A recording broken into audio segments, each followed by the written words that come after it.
বাংলাদেশের মানুষ কতটা মানে নির্বোধ, কি পরিমাণে তারা অকৃতজ্ঞ, কি পরিমাণে তারা তাদের মানে জ্ঞান ধারণা মানে কেমন যেন একটা অন্যরকম হয়ে গেছে।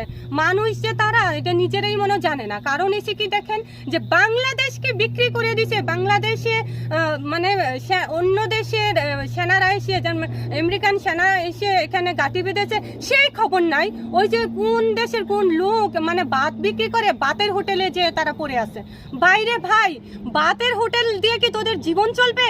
চলবে না। ভাতের হোটেল দিয়ে একবেলা তোদের মানে হয়তো খাবারের পাচ্ছিস, শান্তি পাচ্ছে, পেটের শান্তি পাচ্ছি, কিন্তু যে বাংলাদেশ যে বিক্রি করে দিচ্ছে, বাংলাদেশ যে ধ্বংস করে দিয়েছে, সেটার কোনো খবর নেই ভাই। ভাতের হোটেল নিয়ে পড়ে আছে। এই হলো বাংলাদেশের মানুষের অবস্থা এখন। মানে বিবেক যে কোথায় গেছে, মানে তারা নিজেরাও মানে জানে না তাদের কি করা উচিত, কি করতে হবে।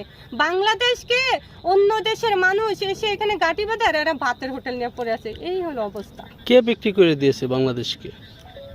যেই সুদখোর ডক্টর ইউনূস, যিনি কিনা জননেত্রী শেখ হাসিনার সাজানো বাংলাদেশকে ধ্বংস করে দিয়েছে, সে কিন্তু আমেরিকার কাছে কি বাংলাদেশকে বিক্রি করে দিয়েছে। আর বাংলাদেশকে বিক্রি করে দিয়েছে বলেই কিন্তু আজকে সে মানে একটা সাধারণ লোক ছিল, এমন একজন মানুষ যিনি কিনা নোবেল পুরস্কার পেয়েছে। এটা সে শান্তি পুরস্কার, শান্তি না অশান্তি একটা নিয়ে বাংলাদেশকে ধ্বংস করে দিয়েছে। এখন সে দেখেন তার কত ক্ষমতা দেখাচ্ছে, যে তার পুলিশ বাহিনীদেরকে, আমাদের যারা আমরা বঙ্গবন্ধুর আদর্শ সৈনিক, আমরা যারা বাংলাদেশকে আঁকড়ে ধরে বেঁচে থাকতে চাই, বাংলাদেশকে বাঁচিয়ে রাখতে চাই, বাংলাদেশের উন্নয়ন চাই, আমাদের পিছনে তাদের পুলিশকে লেলিয়ে দিয়েছে।